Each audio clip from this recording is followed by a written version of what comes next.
The process of bacterial DNA replication involves a number of proteins coming together in a complex machine. DNA replication begins at a single defined DNA sequence of 245 base pairs called ORI-C. A protein called DNA-A increases in concentration as a cell grows and gets ready for cell division. This protein, as a complex with ATP, controls the onset of initiation by binding to specific 9 base pair repeats at ORI-C. The binding distorts the DNA, leading to the opening of adjacent 13 base pair repeats in the DNA. The opening in the DNA allows protein complexes to enter the replication bubble and bind to the single-stranded DNA. Each complex consists of a DNA helicase, also called DNA-B, and a DNA helicase loader, also called DNA-C. The DNA helicase loaders open the DNA helicase protein rings and place the ring around the single-stranded DNA. Loaders are then released. The helicases use energy from ATP hydrolysis to unwind the DNA helix at each of the 2 replication forks. Each DNA helicase recruits an enzyme called DNA primase, which synthesizes an RNA primer on the DNA template. An RNA primer has on its end a 3' hydroxyl group, which is required as a starting point for DNA polymerase to add DNA nucleotides. The main replication polymerase in E. coli is called DNA polymerase III. DNA polymerase III complexes are ferried to the replication forks by protein complexes called clamp loaders. Clamp loaders also carry other protein complexes called sliding clamps. The clamp loader places the sliding clamp onto the DNA. It then places an attached DNA polymerase III complex next to the sliding clamp. The sliding clamp holds the DNA polymerase in position on the 3' end of the growing strand as the polymerase synthesizes new DNA. Nucleotides with complementary bases to the template strand are added one by one in the 5' to 3' direction. The synthesis of DNA in the direction of the fork occurs continuously to the end of the template.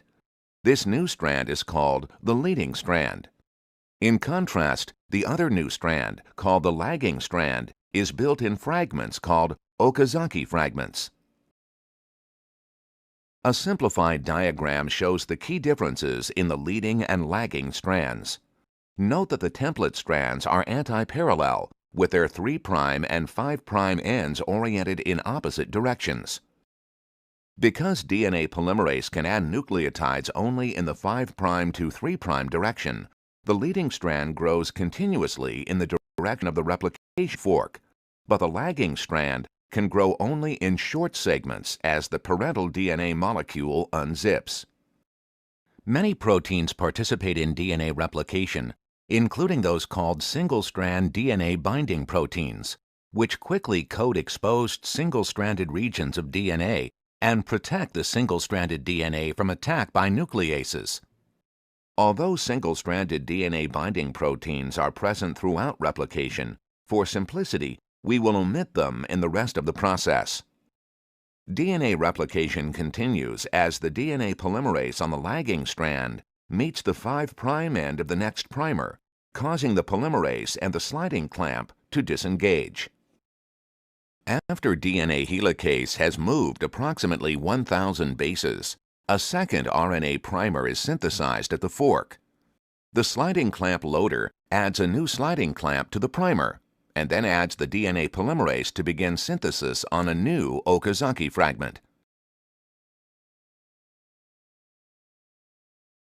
The cycle continues for the length of the template strands.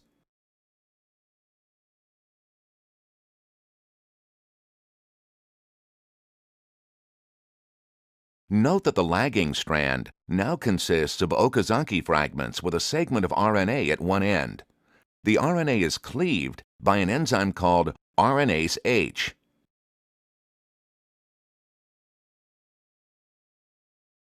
Another enzyme called DNA polymerase I uses the 3' OH group of the adjacent Okazaki fragment to fill in the large gap with DNA nucleotides.